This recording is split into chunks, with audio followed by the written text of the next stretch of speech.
testimony down because I have a lot to say. All right. But if I stand here and talk, I can talk, you know. Yes. So I wanted to just get the important parts to me. At the age of 14, I thought I was double jointed. I was able to do the splits, rotate my arm and my shoulder, and pull my hands in the back of my back. I could bend my fingers in weird positions. I had a lot of fun with that. By the age of 18, that was the first time I pulled my arm out of place. It went back in place very easy, so I didn't think anything of it. So this went on for several years, but not often, every now and again. At the age of 22, we were pregnant with our first child. I was working as a nurse aide. I was helping a patient get out of bed when my shoulder fell out of place. This time, it was so intense, I had to go to the doctor. There, I discovered I was not double jointed. My ligaments was loose. I tore my ligament in my shoulder. They wanted to perform surgery on me, but I was pregnant. As the pregnancy went on, my shoulder fell out of place more often. Eventually, I had to go on maternity leave earlier than what I wanted to, because I have always been about my money. I had a full and a part-time job by the age of 19. After I had our baby, my shoulder had gotten a little better. At the age of 23, we were pregnant again. This time, my ligaments was worse. My shoulder fell out of place more often, even in my sleep. I woke up screaming in pain. My hip bone fell out of place. I was so tired of going to the doctor, I didn't even go. I sprung both knees, both ankles, on the job, just walking, of course.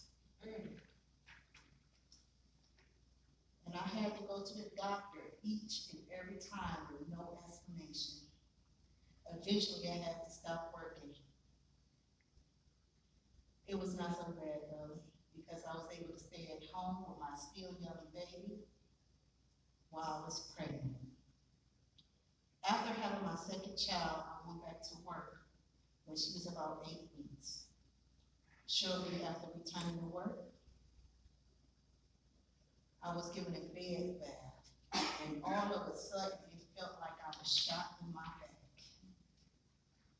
At this time, I was in the nursing field for about 6 years, so I knew what I was doing.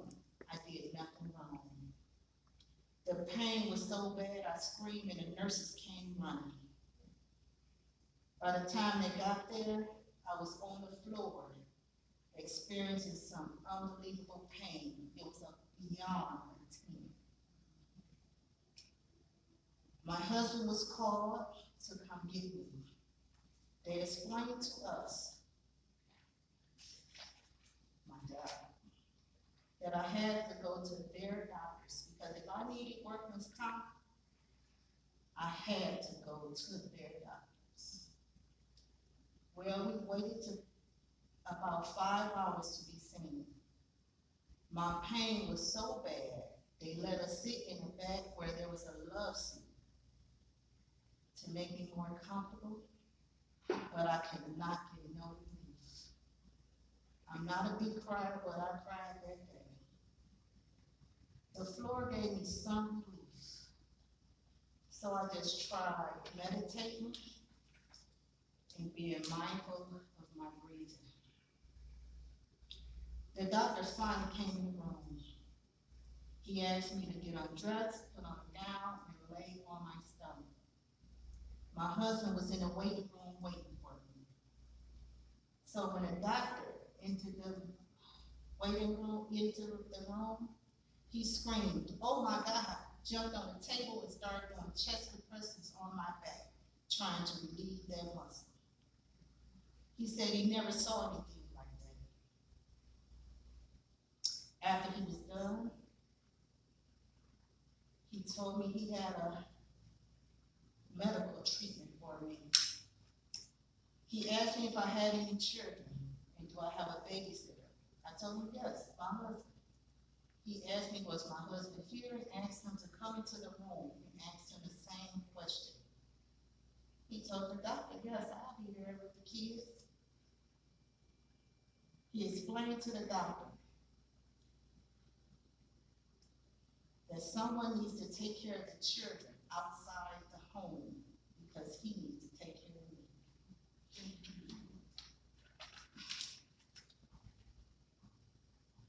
At this time, we were staying in a two-family flat. My mother-in-law stayed downstairs and she agreed to babysit for those 2 days.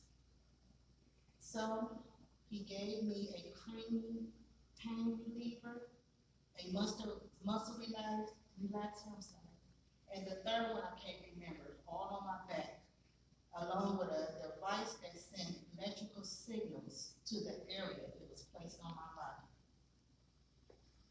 Later that night, the medication finally kicked in. My body was relaxed and I was able to sleep.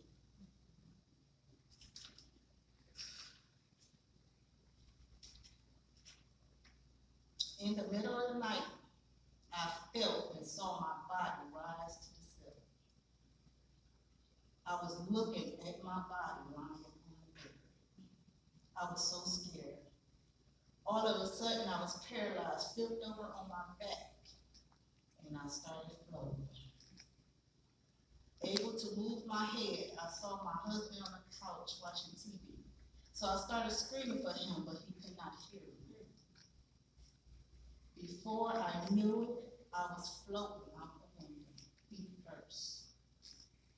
By the time my feet hit the outside, I woke up. Still not able to move or talk, I just laid there until I fell back to sleep. I just experienced that out-of-body experience. So years went on. My back pain was still a 5 or more every day. I took main pain medication every day just to be able to go to work. In 2005, I was pregnant for the 3rd time. It was twins. It was such a happy pregnancy. For the first time in my life, I haven't experienced no pain. After the twins was born, I nursed them and still had 0 pain. After a year, the pain came back. I had acute muscle spasms in my back, carpal tunnel, and heel spasms. I was fired from my job in 2009. It was such a blessing. I collected unemployment for 4 years. For 2 years. I started back in 2011. In 2012, helping a patient, I sprung my groin. I didn't even know a woman had a groin. Within 5 minutes, my whole body was inflamed like I was on fire. It was the midnight shift. So I had to wait till morning to go to the doctor's. I couldn't leave, so I laid there until my ride came. So they treated me for the groin injury. But I was not getting any better after a year. A groin injury is so bad that it can end an athlete's career because of bad circulation.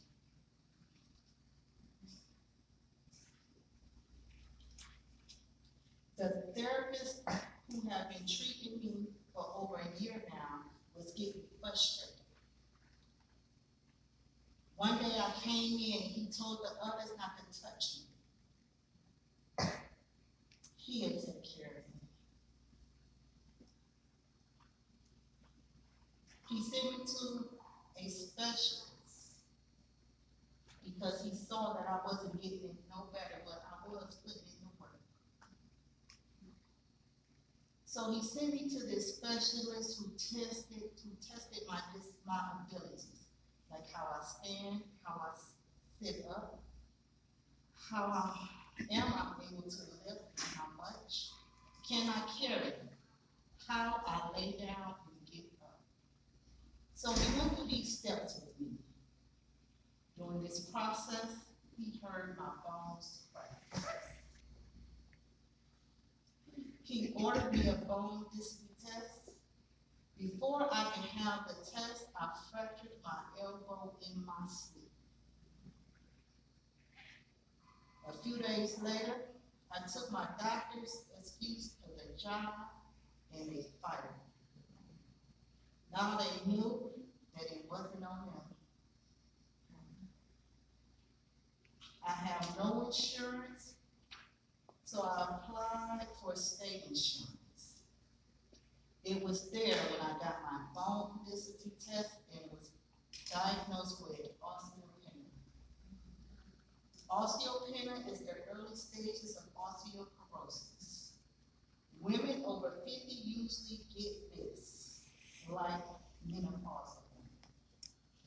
Now I'm 34 years old at this time.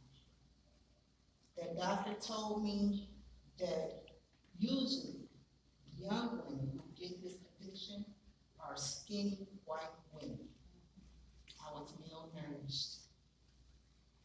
At this time, I was over 200 pounds. He was letting me know that my condition was very unique.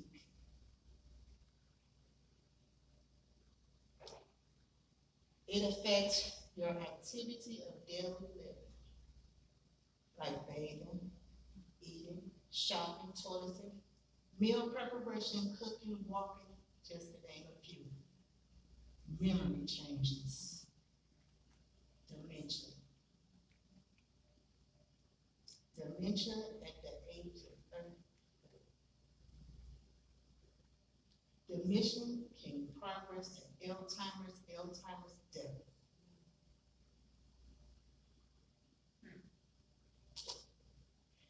He sent me to a nutritionist who taught me how to build up my nutrition. Time went on and the pain got worse. I was having stabbing in my stomach, neck, and shoulder. I had numbness all over my body. My groin had some unexplainable pain. I could not stand for a long time. I could not even close my legs. I had trouble walking. I could not raise my arm, and with a fractured elbow, I couldn't clean or get myself dressed. My children became my caregivers. In 2014, they sent me to another specialist where I was diagnosed with fibromyalgia. This was the cause of my unexplained injuries. You can have fibromyalgia for a long time, but what triggers it is often a physical or emotional event like a car accident or death. For me, a groin injury. The doctor who diagnosed me was heaven sent. She told me that she had to prescribe me some medication because this is what she diagnosed me with. And this is what the FDA tells her that she had to prescribe to me, but don't take it.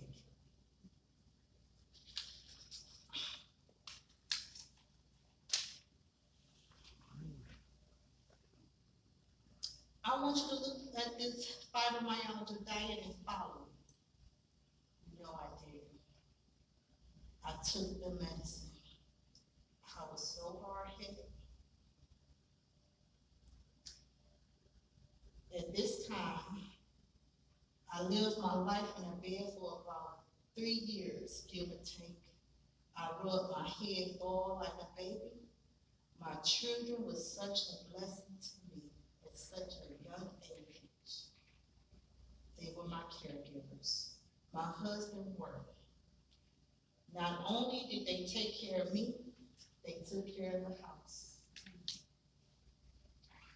One day, I was home by myself, tired of suffering, laying in the bed. I began to ask the Lord, why am I still in so much pain? Not only was I in a lot of pain, I was hallucinating. I had all type of crazy thoughts. I did not sleep from hearing my name all night long, and I started seeing shadows.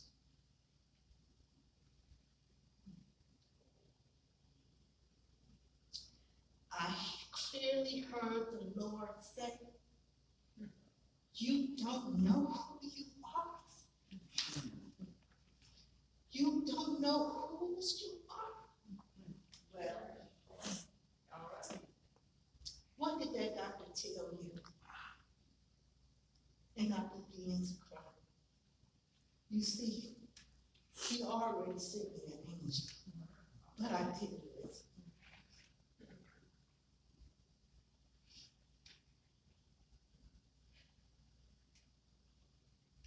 My God. Your time, baby. All right. My daddy has spoken. I got up and I cleaned my house. Not only did I clean my house, I cooked and bathed myself with the help of the Lord. I started studying that diet. I stopped taking those pills. And the healing process began. The doctor knew those pills was no good for me. After about a year, I was 75%. After that, I asked him for more direction in my healing process, and he sent me another diet plan. After 45 years old, I feel better than I did when I was in my 20s. Yes, There's no cure for fibromyalgia. I feel like I'm in remission, that it's not bringing me no harm. Everything I was going through, I tried to make it to all my children's school events. I felt like they deserved that. I came to church as often as I could because I never lost my faith. I knew the Lord was still in the miracle working.